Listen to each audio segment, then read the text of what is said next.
Look, don't shoot me. I'm just the messenger. You don't like what I'm saying? You don't like what God's saying. What's going on, family? You already know who it is. It's your boy, Charlie Mack. Today, I'm going to do a devotion for men. And the message is going to be called Public Life, Private Life. That's right, public life and your private life. So let's talk about it.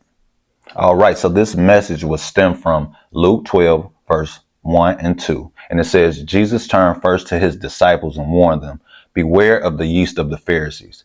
Beware of their hypocrisy. The time is coming where everything will be revealed. All that is secret will be made public.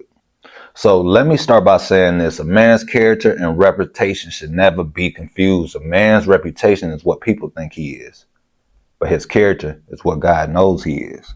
Now, living as we do in this image-conscious society, great emphasis is placed on how we appear in public. Now, let's move over to the politic realm. Politicians always listen to focal groups and watch their polls carefully to monitor any changes necessary to their image. Now, even teenagers always conscious about peer pressure and acceptance. They insist on buying the right gear to be the right kind of cool. Image, public persona, and reputation. These are all the things that really matter to our culture.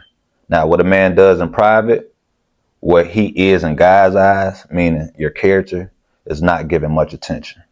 As a matter of fact, we are taught that private life is no concern to anyone other than the individual.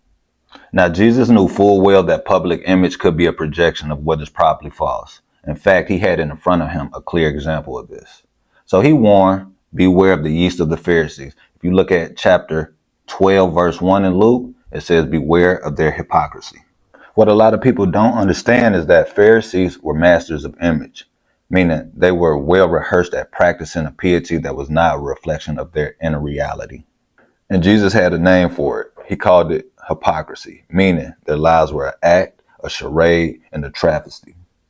Now, if you look at Luke 12, verse 2, Jesus went on to say, the time is coming when everything will be revealed.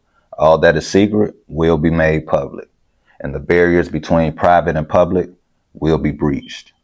The gap between what people think we are and what God knows we are will be bridged.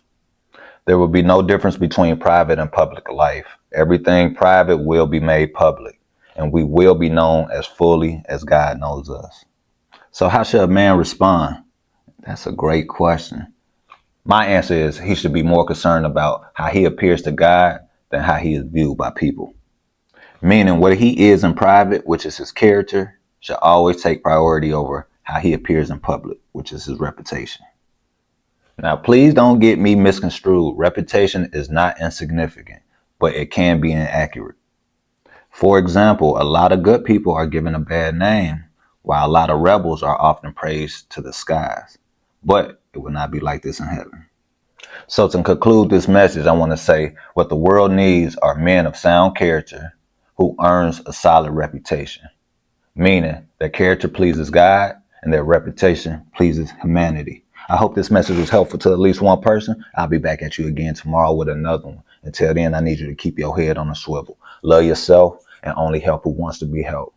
I love y'all. I'm out!